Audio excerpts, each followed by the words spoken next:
Je voudrais partager la parole du Seigneur avec vous. La dernière fois, je vous ai raconté beaucoup d'histoires, mais là, on va passer aux choses sérieuses. Et on veut passer à la parole du Seigneur et s'attendre à ce qu'elle a à nous dire pour nous encourager. Parce que la parole de Dieu a toujours une parole pour nous encourager à chacun, qu'on doit accepter par la foi et dire « Seigneur, oui, ça c'est pour moi, j'accepte ce que tu me dis et je veux marcher maintenant dans cette révélation que tu viens me donner afin que je puisse grandir avec toi. » On va prendre l'évangile de Jean au chapitre 11, un passage très connu sur la mort de Lazare. Donc chapitre 11, verset 1, il y avait un homme malade, Lazare de Béthanie, village de Marie et de Marthe, sa sœur. On connaît Marie, on connaît Marthe, on connaît aussi Lazare, malgré que Lazare, à part ce passage-là, il n'est pas connu. Il est simplement un homme qui est là, comme chacun d'entre nous, et qui peut-être n'avait même pas de responsabilité ou autre, mais il était là. Et ce pauvre Lazare, il est malade. Et Marie, c'est celle qui oignit de parfum le Seigneur Jésus et lui essuya les pieds avec ses cheveux. Et c'était son frère Lazare qui était malade. On est toujours surpris quand des personnes en bonne santé tombent malades. Là, il y a 3 semaines, mon frère, qui a 11 mois de plus que moi, est tombé malade. Il n'a plus la force pour se lever, donc il est resté dans son lit. Mais malheureusement, 3 semaines après, il était parti pour le Seigneur. 3 semaines, tout de suite, il est parti parce que c'était l'heure pour lui et que la mort est quelque chose qui nous attend chacun. Mais nous, on ne veut pas mourir pour ne pas savoir où on va. On sait où on va. On sait quel est le plan du Seigneur pour nous. Et pour nous, c'est un simple déménagement.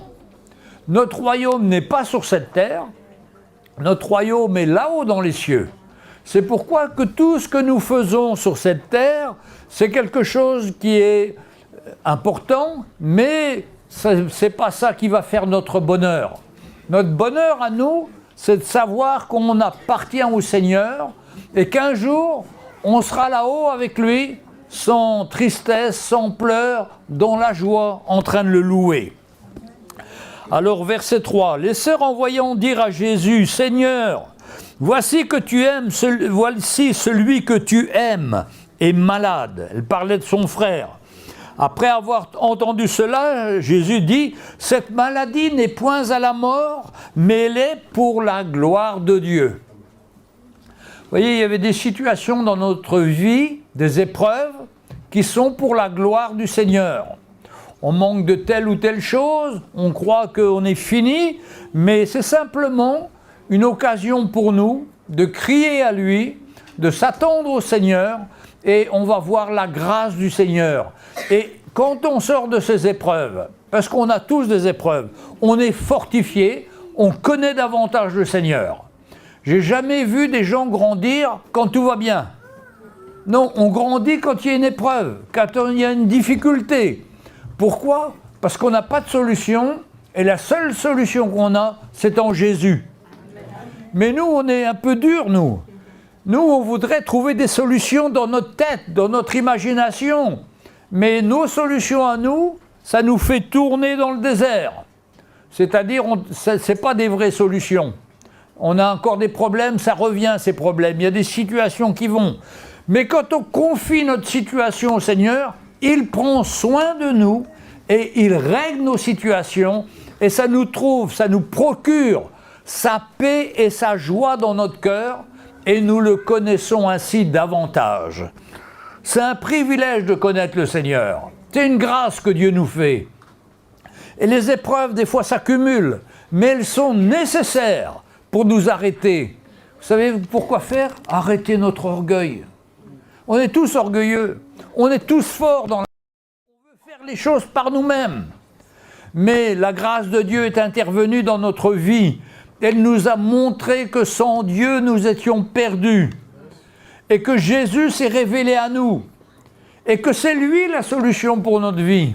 C'est pas notre intelligence, c'est pas nos décisions, c'est son plan qui est important pour nos vies. Et c'est tellement important de rentrer dans son plan. Alors Jésus, quand il a vu cette maladie, son ami Lazare qui était malade, il a ressenti dans son cœur, mais cette maladie va servir pour Dieu.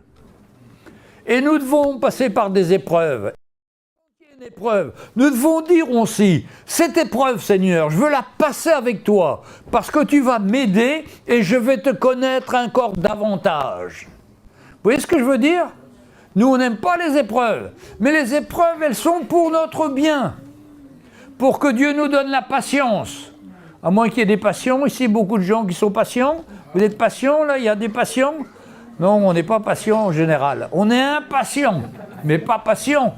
Vous voyez ce que je veux dire ?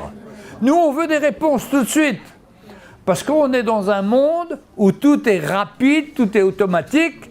J'ai soif, je vais dans un distributeur de boissons, je mets une pièce, j'appuie sur le bouton, ça descend. J'ai tout de suite ce que j'ai besoin. Mais avec le Seigneur, c'est pas comme ça. Le Seigneur fait une œuvre dans notre cœur. Il nous travaille. Il veut qu'on laisse toutes nos sécurités humaines, qu'on les relâche pour nous appuyer sur lui. Alors, verset 5. « Or, Jésus aimait Marthe et sa sœur et Lazare. » Jésus aime tout le monde, il nous aime malgré nos erreurs, malgré nos manquements, malgré nos mauvais choix qu'on a fait dans notre vie. L'amour de Dieu est au-dessus de tout ça. L'amour de Dieu, c'est comme le soleil, il éclaire tout le monde. Malheureusement, il y en a peu qui le reconnaissent, que c'est le Seigneur qui les aime. Ils pensent tous que Dieu ne les aime pas et qu'ils sont maudits. Personne n'est maudit. Il y a le Seigneur qui est là. Quand on rencontre le Seigneur, nos vies prennent une autre dimension. On n'est plus en train de faire nos plans, notre volonté. On cherche à faire le plan et la volonté de Dieu. Et ça change nos vies, ça transforme nos vies et qu'il soit toute la gloire pour lui. Et que nous puissions nous attendre au Seigneur. Alors, il resta encore 2 jours dans la ville où il était. Jésus, il n'est pas parti rapidement. Il est simplement... Il était en train de faire une tâche, s'occuper d'autres personnes. On apprend que Lazare est mort, mais il reste encore 2 jours là auprès de ses amis pour régler les choses qu'il devait régler. Parce que Jésus n'est pas sous la pression. Il sait qu'il y a un plan de Dieu. Il sait que Dieu veut intervenir pour Lazare et que ça serve à la gloire de Dieu. Alors, il attend. Il resta encore 2 jours. Verset 7, il dit ensuite aux disciples, « Retournons en Judée. » Les disciples lui disent, « Rabbi, les Juifs tout récemment cherchaient à te lapider. Et toi, tu veux retourner en Judée, là ?»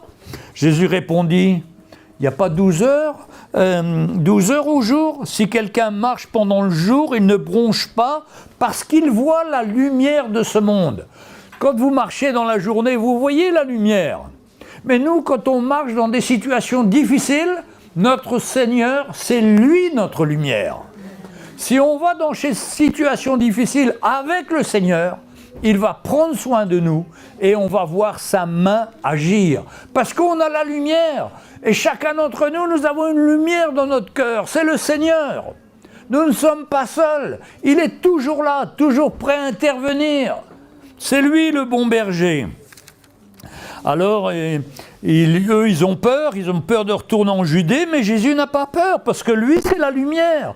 Et lui, il écoute son Père, et il sait qu'il n'y aura pas d'épreuve au-delà de ses forces, mais avec l'épreuve, Dieu donnera toujours le moyen de s'en sortir. Vous voyez ce que ça veut dire ? Que nous passons tous par des épreuves, et quand on passe par une épreuve, on est fini. On se dit, mais non, je ne vais pas m'en sortir. Mais nous servons un Dieu qui est fidèle, qui prend soin de ses enfants, et qui ne permettra pas que nos épreuves aillent au-delà de ce qu'il a prévu. Mais dans l'épreuve, on puisse s'appuyer sur lui, on puisse avoir un cœur à cœur avec lui et le connaître encore davantage. Toute notre vie, depuis qu'on le connaisse, on est passé par des épreuves. Mais on a vu la main de Dieu. C'est pourquoi on n'a pas peur des épreuves qui viennent devant, parce qu'on sait qu'il est avec nous. On sait que c'est un Dieu fidèle, qui aime ses enfants et qui fera tout pour ses enfants. Nous allons marcher dans sa grâce et lui faire confiance. Alors, après ces paroles, il leur dit, verset 11, « Lazare, notre ami, dort, mais je vais le réveiller. » Ah, alors les disciples lui dirent, « Seigneur, s'il dort, il sera guéri. » Autrefois, on appelait la mort le sommeil, c'est-à-dire on dormait. C'était le mot qui était dit. Quand on était mort, on dormait. Non. Et ils croient, les disciples, qu'il dort réellement. Donc s'il dort, tu vas le réveiller. Et Jésus lui dit ouvertement, Lazare est mort. Et il explique pourquoi Lazare est mort. Verset 15. C'est à cause de vous, vous les disciples. Je voudrais que vous sachiez que Dieu m'a donné la puissance de la résurrection sur quelqu'un qui est mort. Et à cause de là, et il dit, c'est à cause de vous les disciples, afin que vous croyiez. Je me réjouis de ce que je n'étais pas là. Nous allons vers lui.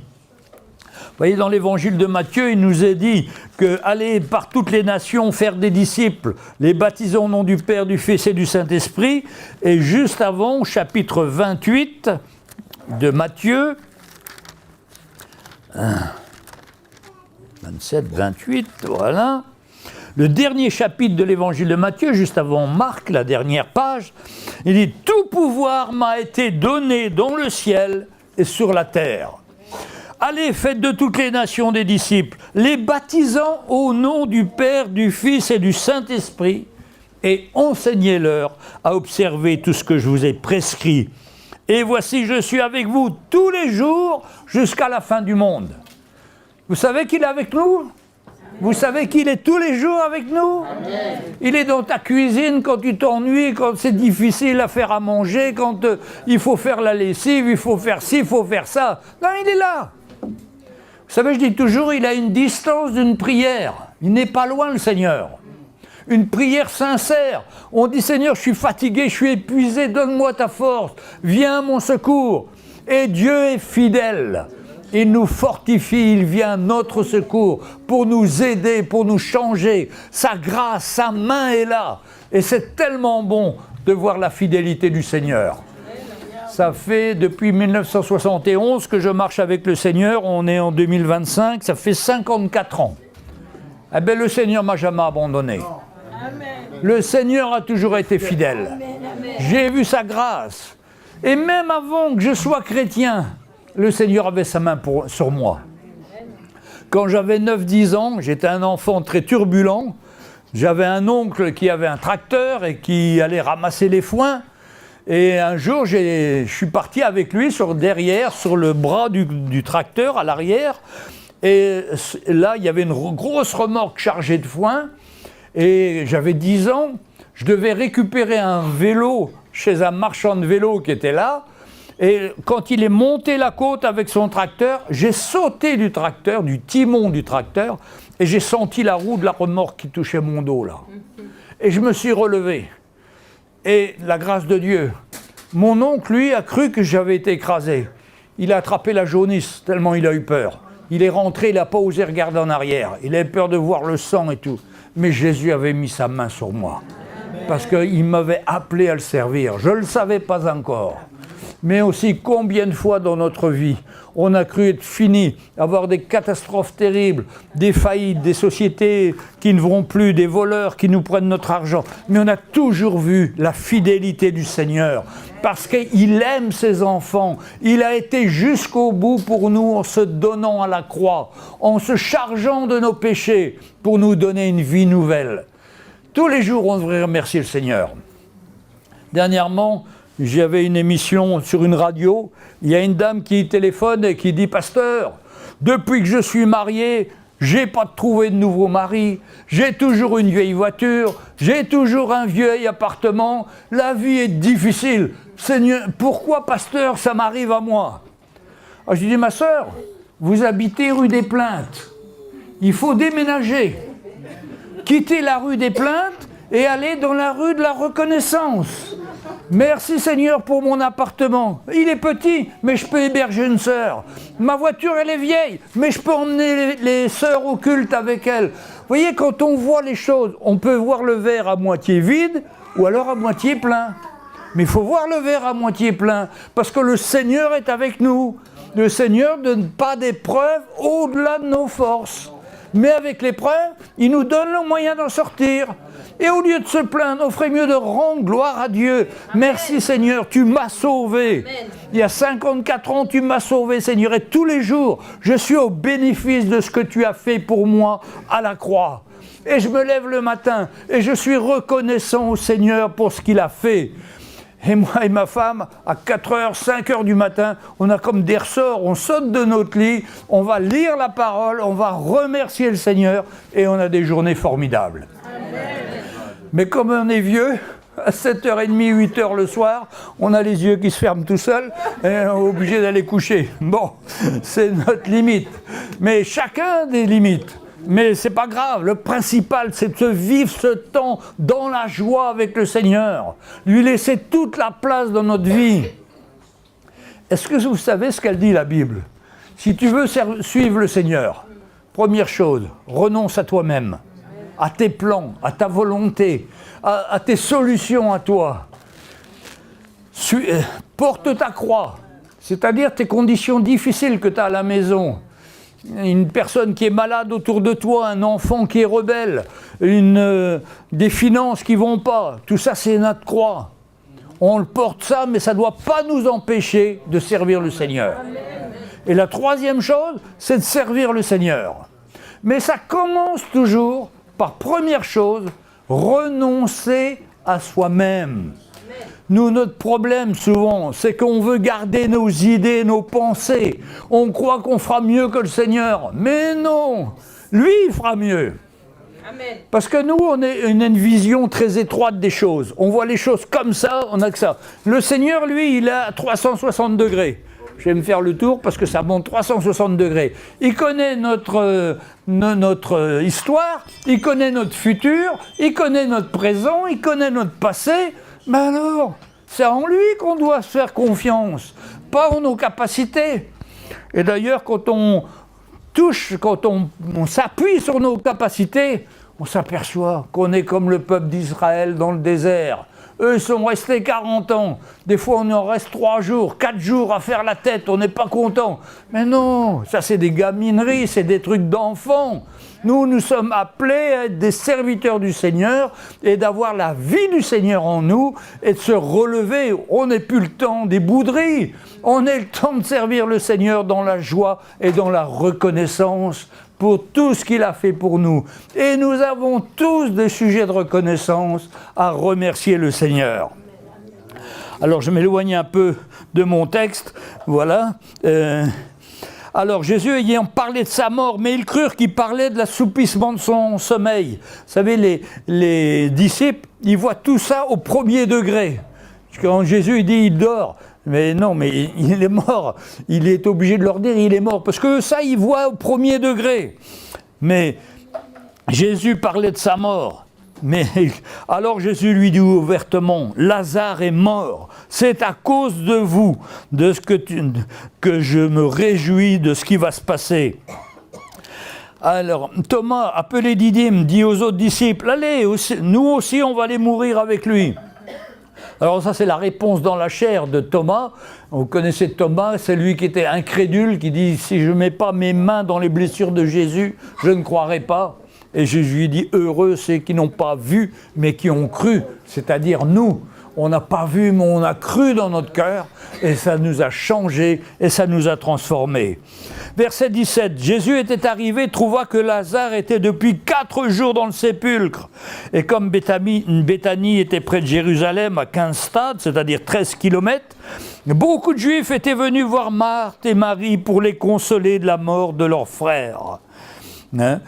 Lorsque Marthe apprit que Jésus arrivait, elle alla au devant de lui, tandis que Marie se tenait assise à la maison.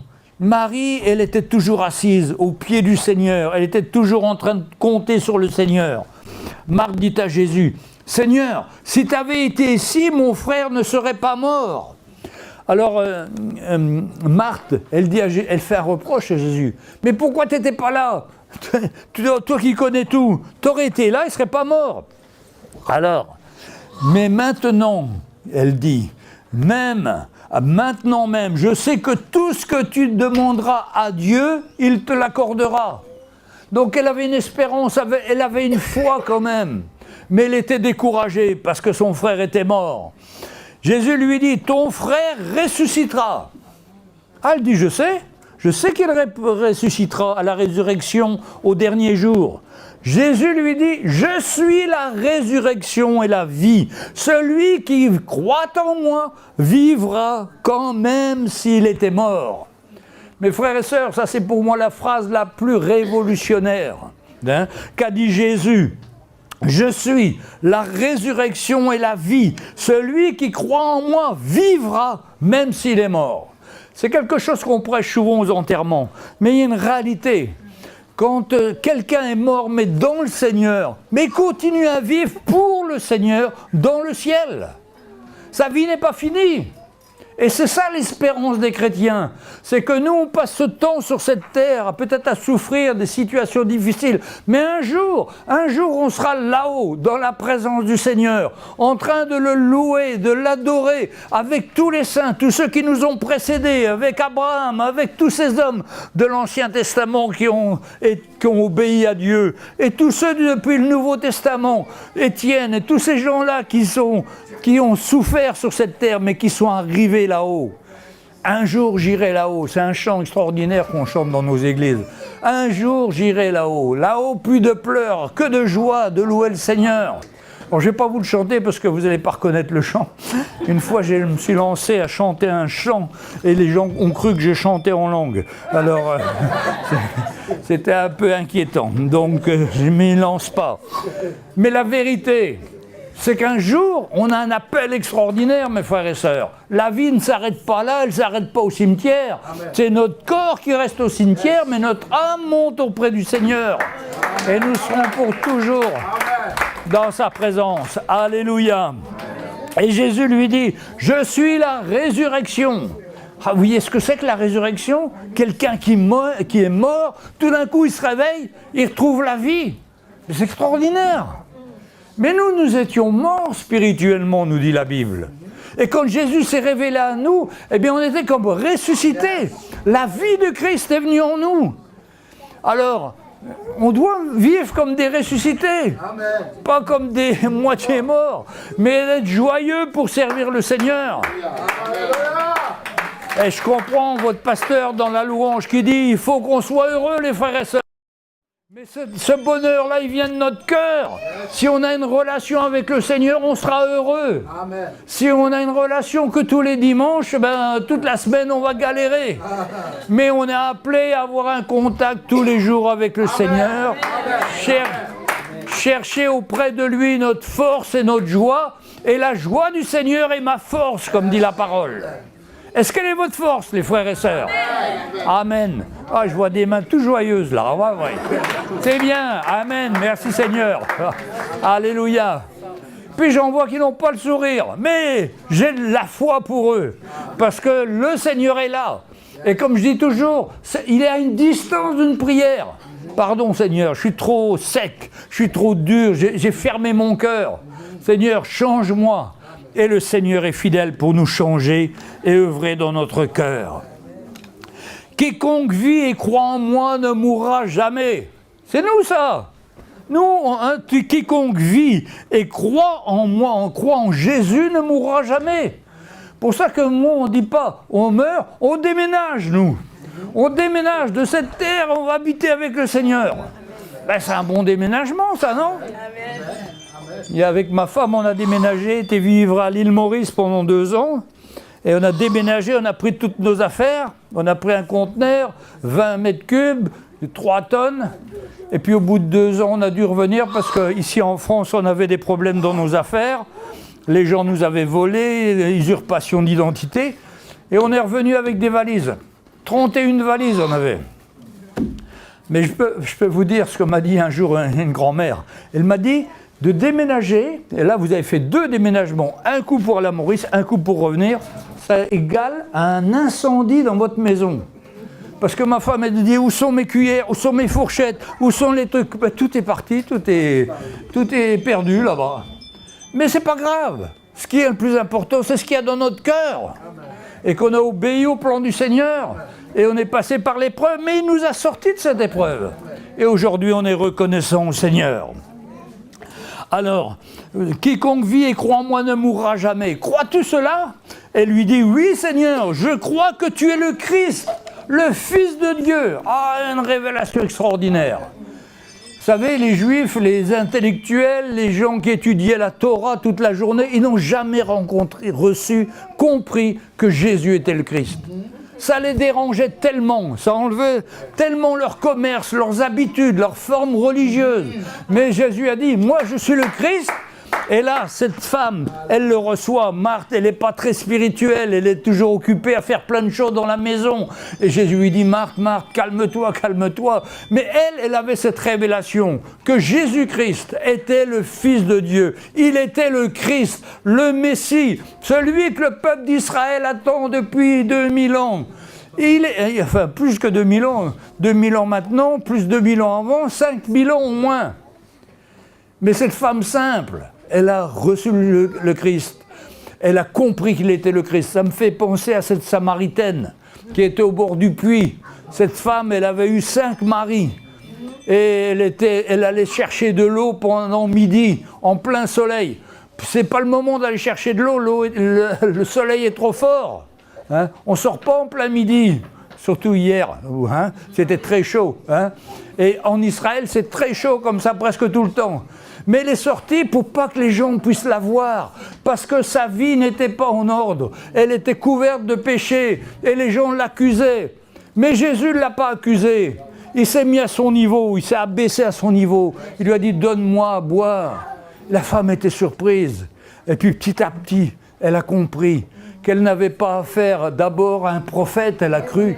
Et puis après, Jésus lui dit, je suis le Christ, le Fils de Dieu qui est venu pour donner ma vie pour tous. Dieu s'est révélé à une femme toute simple, une femme dans le péché, parce que Dieu fait grâce, quel que soit notre passé, quelles que soient les erreurs qu'on a faites. Quand il nous pardonne, il efface tout ça. Les choses anciennes sont passées, toutes choses sont devenues nouvelles, et il y a la gloire du Seigneur dans notre vie. Elle lui dit, Seigneur, je crois que tu es le Christ, le Fils de Dieu qui doit venir dans le monde. C'est très important aussi qu'elle dit qu'il est le Fils de Dieu. Vous savez, il y a des grandes religions qui s'opposent à nous en disant, ben, Dieu ne peut pas avoir de fils parce qu'il n'est pas de femme. Mais ce n'est pas comme ça que ça se passe. Dieu était le Dieu créateur. Quand Jésus s'est approché au moment de son baptême, le ciel s'est ouvert et une voix s'est fait entendre. Celui-ci est mon fils bien-aimé en qui j'ai mis toute mon affection. C'est Dieu lui-même qui l'appelle qu'il est son fils. Jésus n'a jamais dit pour se mettre en avant. Non, Jésus, quand on lui demandait qui est-il, il disait « Je suis le Fils de l'homme ». Il ne se présentait pas comme le Seigneur et tout, parce qu'il était humble dans son cœur. Et il voulait sauver les hommes, il voulait se mettre à notre niveau. Alors c'est pourquoi il s'abaissait toujours devant les hommes, pour essayer de pouvoir venir à leur contact de cœur avec eux, et pouvoir leur parler dans les mots qu'ils connaissaient, dans la vie qu'ils connaissaient. Quelle gloire que notre Seigneur Jésus est descendu de son ciel de gloire, qu'il est venu habiter parmi nous, pour nous rencontrer, pour avoir un dialogue, un échange avec chacun d'entre nous. C'est pourquoi c'est une grâce de connaître le Seigneur. C'est une grâce de nous être abaissés à notre tour pour rencontrer le Seigneur. Alléluia. Ayant ainsi parlé, elle s'en alla, puis elle appela secrètement Marie, sa sœur, Marthe, qui appelle Marie, et lui dit « Le maître est ici, il te demande. » Dès que Marie eut entendu, elle se leva promptement et alla vers Jésus. Car Jésus n'était pas encore entré dans le village, mais il était dans un lieu où Marthe l'avait rencontré. Les Juifs étaient avec Marie dans la maison, ils la consolaient. L'ayant vue se lever promptement et sortir, ils la suivirent en disant « Elle va au sépulcre pour y pleurer ». Mes frères et sœurs, pour les gens qui n'ont pas l'espérance dans le Seigneur, il y a toujours des gens qui viennent pour pleurer avec ces personnes. Et ce temps-là, on payait les pleureurs. C'était un métier. Ils étaient des pleureurs professionnels. Quelqu'un venait et mourait, on allait payer pour avoir ces pleureurs qui pleuraient. C'était un cinéma terrible. Mais ça, c'est émotionnel, ça. Ça ne change pas la vie, ça n'apporte rien. Et on ne peut rien. Bien sûr, on pleure quand il y a un décès. Ça nous dépasse l'émotion. Et là, et ça, c'est bon. Mais quand c'est fabriqué, ben, c'est artificiel. Dans l'Église du Seigneur, il n'y a rien d'artificiel. Il faut que ce soit vrai, il faut que ce soit naturel, il faut que ce soit profond dans les cœurs. Hein? Lorsque Marie, verset 32, fut arrivée là où était Jésus, elle vit, elle tomba à ses pieds et lui dit, Seigneur, si tu avais été ici, mon frère ne serait pas mort. Pareil que Marthe, le même reproche. Jésus, la voyant pleurer, et les Juifs qui étaient avec elle, frémit en son esprit et fut tout ému. Et il dit, où l'avez-vous mis? Seigneur lui répondit, viens et vois, lui dit-elle. Vous voyez, Jésus aussi est ému, parce que devant la misère des hommes, Jésus est ému. Devant nos folies, devant nos problèmes, devant nos maladies, Dieu est ému. Jésus manifeste une émotion parce qu'il nous aime et qu'il veut le meilleur pour nous. Et c'est normal, parce qu'il était pleinement homme. Et il dit, où l'avez-vous mis? Viens et vois. C'est la doctrine, c'est le nom des églises de Pentecôte. Viens et vois. Viens, tu vas voir. Jésus pleura, verset 35. Sur quoi les Juifs dirent, voyez comme il l'aimait. Ah, c'était quelque chose pour Jésus. Et ça me fait toujours quelque chose, moi, quand je suis pasteur et que je dois venir pour un enterrement, pour voir une personne morte ou autre. La famille m'appelle, ils nous appellent toujours en premier pour qu'on aille prier pour eux. La famille, non plus pour le mort, il est parti avec le Seigneur.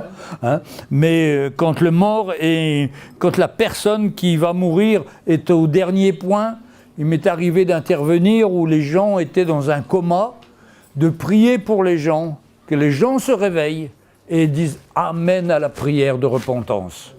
Et ça, c'est quelque chose d'extraordinaire. La main du Seigneur, que le Seigneur a toujours sa main jusqu'au dernier souffle de la personne. Il y a toujours une possibilité d'annoncer l'Évangile. J'ai été dans des endroits où toute la famille était opposée. Seulement la femme était convertie, mais pas le mari. Et toute la famille est partie.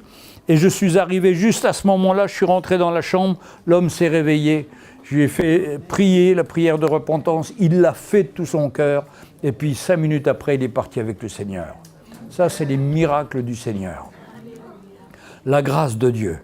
Mais j'ai eu aussi des expériences avec une famille qui venait du Congo-Kinshasa. Et quand quelqu'un meurt au Congo-Kinshasa, ils ont comme coutume de crier, de pleurer, de lever les bras, de parler très très fort et pleurer. Et c'était dans un hôpital à Argenteuil, justement, où tu habites. Et cette famille-là m'appelle en disant pasteur, il y a le directeur de l'hôpital qui demande à vous parler. Ah bon? Et qu'est-ce qu'il veut? Ah ben je ne sais pas. Et j'entendais les cris derrière. Et le directeur, il me dit, pasteur, faites quelque chose, venez, parce que je suis dans un hôpital où c'est une zone silence, il y a 200 personnes qui sont en train de crier, de pleurer à haute voix comme ça. Faites quelque chose, pasteur. Alors je prends ma voiture et je vais là-bas et je dis, Seigneur, j'aime pas déjà voir les morts, j'aime pas voir quelqu'un qui est mort. Seigneur, fais quelque chose, dis-moi une parole. Et le Seigneur me donne une parole. Par la tradition des hommes, vous annulez la parole de Dieu. Notre sœur est partie avec le Seigneur. Elle est dans la gloire. Elle ne souffre plus. Elle avait le sida. Et donc, je dis, mais il ne faut plus pleurer. Elle est avec le Seigneur, elle est bien. Mais à cause de vos traditions, vos habitudes, vous annulez la parole de Dieu qui est une parole de foi où elle est partie avec le Seigneur. Arrêtez vos pleurs et remerciez le Seigneur. Ils sont tous arrêtés, ils sont partis. Le directeur de l'hôpital vient me voir, il me félicite. Pasteur, je ne sais pas ce que vous avez dit, mais alors, ça a été efficace. Hein. Alors je lui dis, mais c'est le Seigneur. Et je lui explique que c'est la tradition des hommes qui annule la parole de Dieu, c'est ce que dit la Bible. Et c'est la réalité. C'est pourquoi il faut se séparer de ces traditions. Et croyez-moi, il y a les traditions pour les frères et sœurs d'Afrique, il y a les traditions pour les Européens aussi. Hein, chez nous aussi, on avait des traditions. Et tout ça, on doit mettre de côté. Ce qui compte, c'est la parole de Dieu. C'est ce que Dieu dit et on doit regarder à lui. Alors, Marthe, la sœur du mort, lui dit, Seigneur, il sent déjà... Ah oui, verset 38. Jésus frémissait de nouveau en lui-même, se rendit au sépulcre. C'était une grotte et une pierre était placée devant. Jésus dit, ôtez la pierre. Marthe, la sœur du mort, lui dit, Seigneur, il sent déjà, car il y a 4 jours qu'il est là. Jésus lui dit, ne t'ai-je pas dit, si tu crois, tu verras la gloire de Dieu. Mes frères et sœurs, c'est cette parole qu'il faut retenir pour nous. Si tu crois, tu verras la gloire de Dieu. Et quand tu es dans l'épreuve ou la situation difficile, tu dois dire, Seigneur, je crois et je veux voir ta gloire. Et le Seigneur est fidèle pour s'occuper de nous et pour répondre. Et on va voir la gloire de Dieu. Alors ils ôtèrent donc la pierre. Jésus leva les yeux en haut et dit, Père, je te rends grâce de ce que tu m'as exaucé. Pour moi, je savais que tu m'exauces toujours, mais j'ai parlé à cause de la foule qui m'entoure, afin qu'ils croient que c'est toi qui m'as envoyé. Après avoir dit cela, il cria d'une voix forte, « Lazare, sors !» Et le mort sortit, les pieds et les mains liés de bandes, le visage enveloppé d'un linge. Vous imaginez la scène? Ils sont dans le cimetière, il y a des milliers, il y a des centaines de personnes qui sont là. Et Jésus va parler et dit, Lazare, sors! Et Lazare sort. Oui, la tension qu'il y a dû avoir à ce moment-là. Et vous savez, Jésus, il parle dans l'au-delà et dans le présent. C'est-à-dire que Jésus a parlé aux morts qui normalement n'auraient pas dû entendre, mais lui, il a entendu. Parce que la voix de Jésus, elle porte dans l'au-delà. Et si Jésus avait dit « les morts sortent », eh bien tout le cimetière se serait levé. Et heureusement qu'il a dit Lazare. S'il avait dit tout le monde, vous imaginez 600 personnes qui se lèvent dans des tombes là, mais ils auraient été fous. Mais il n'y a qu'un que Dieu a fait sortir, c'est Lazare. Mais un jour, mes frères et sœurs, nous tous là, on va mourir. Mais un jour, Jésus nous dira, allez les enfants de Dieu, levez-vous. Et tout le monde va se lever, va louer le Seigneur. On va sortir de la mort, on va sortir du sommeil, de la torpeur, et on va être dans la présence du Seigneur. Croyez pas que ça va être glorieux, ça, hein? Soit il viendra nous chercher, soit un jour, on va aller le retrouver.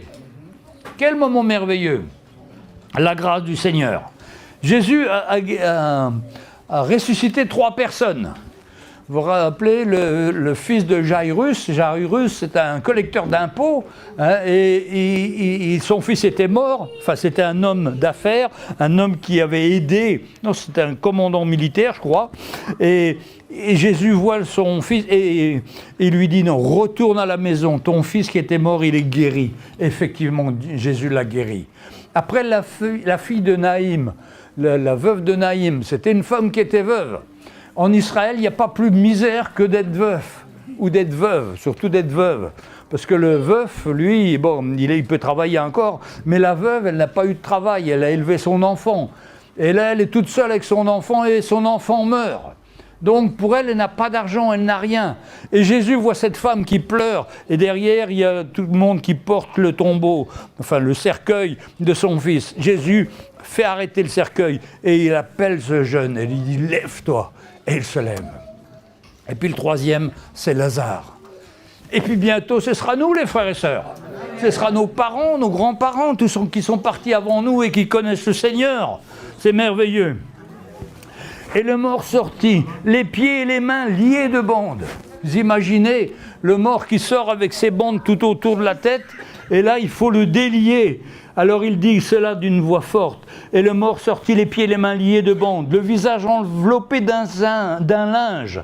Jésus lui dit, déliez-le et laissez-le aller. Cette résurrection-là, Ce n'est pas la vraie résurrection qu'on va connaître. Parce que Lazare, quelques années après, il est mort, une deuxième fois. Parce qu'il n'a pas eu un corps glorieux.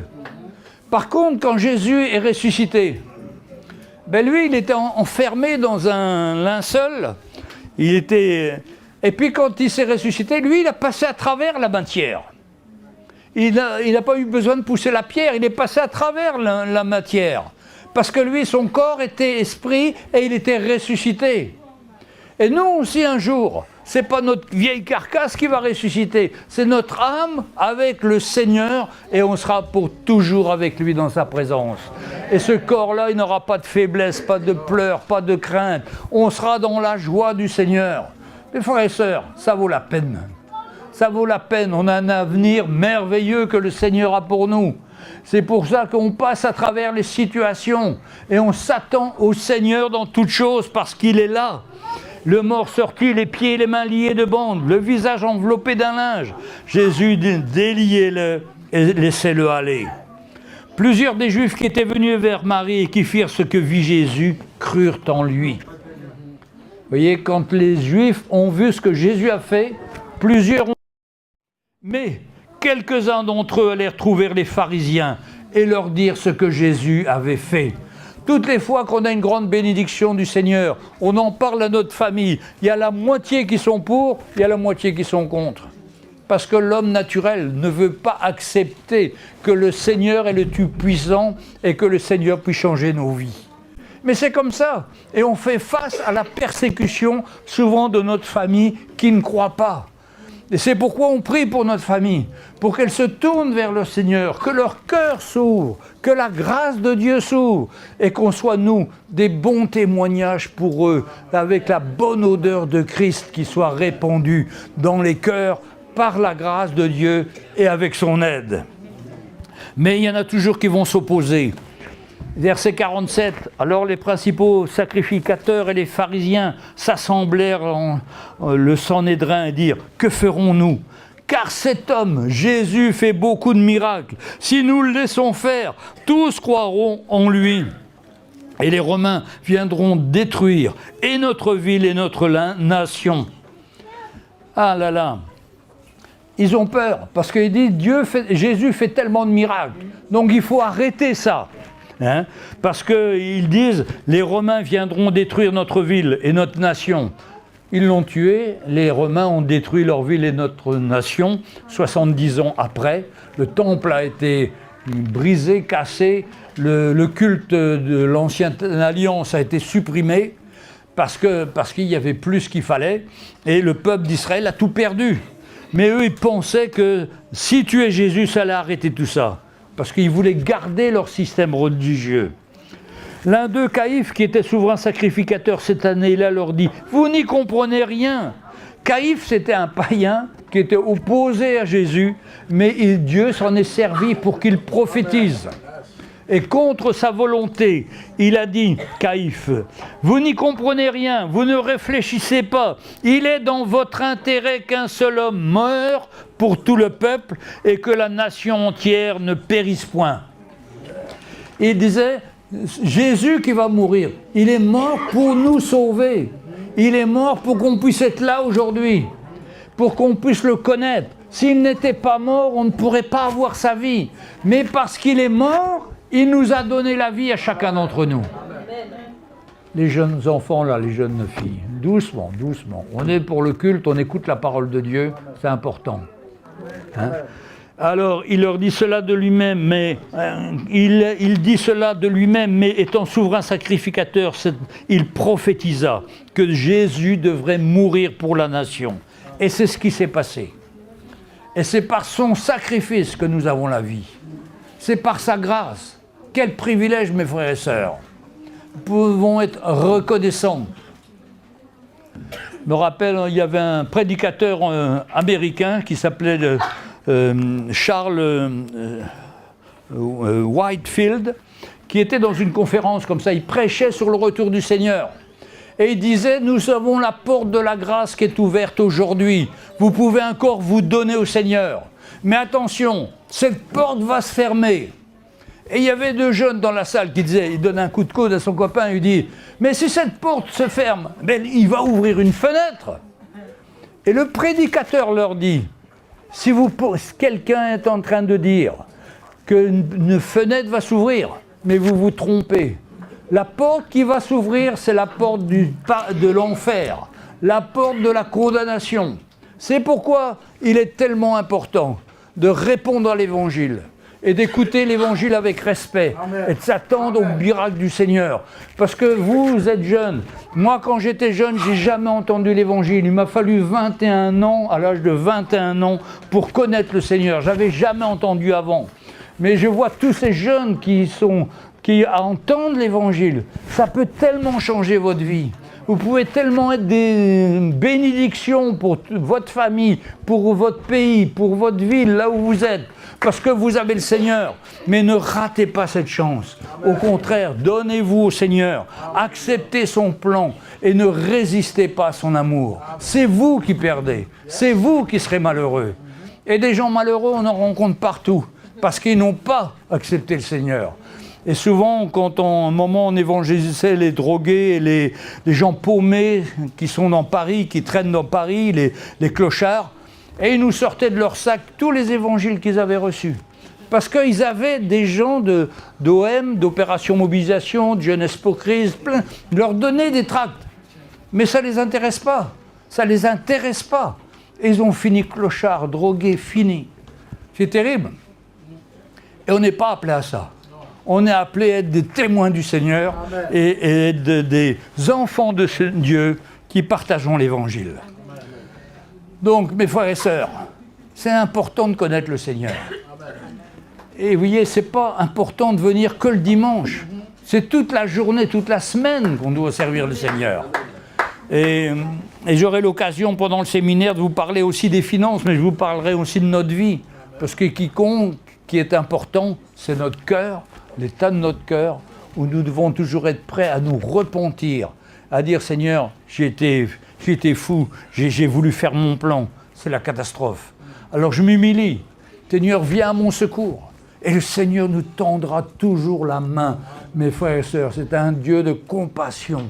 Il nous aime et il veut nous sortir du pétrin dans lequel on s'est mis par nous-mêmes. C'est notre responsabilité, c'est nos erreurs. Mais lui, il a pris toutes nos erreurs sur ses épaules. Et il est mort pour nous sauver et pour nous donner cette vie nouvelle en lui. Que le Seigneur vous bénisse et vous fortifie. Amen.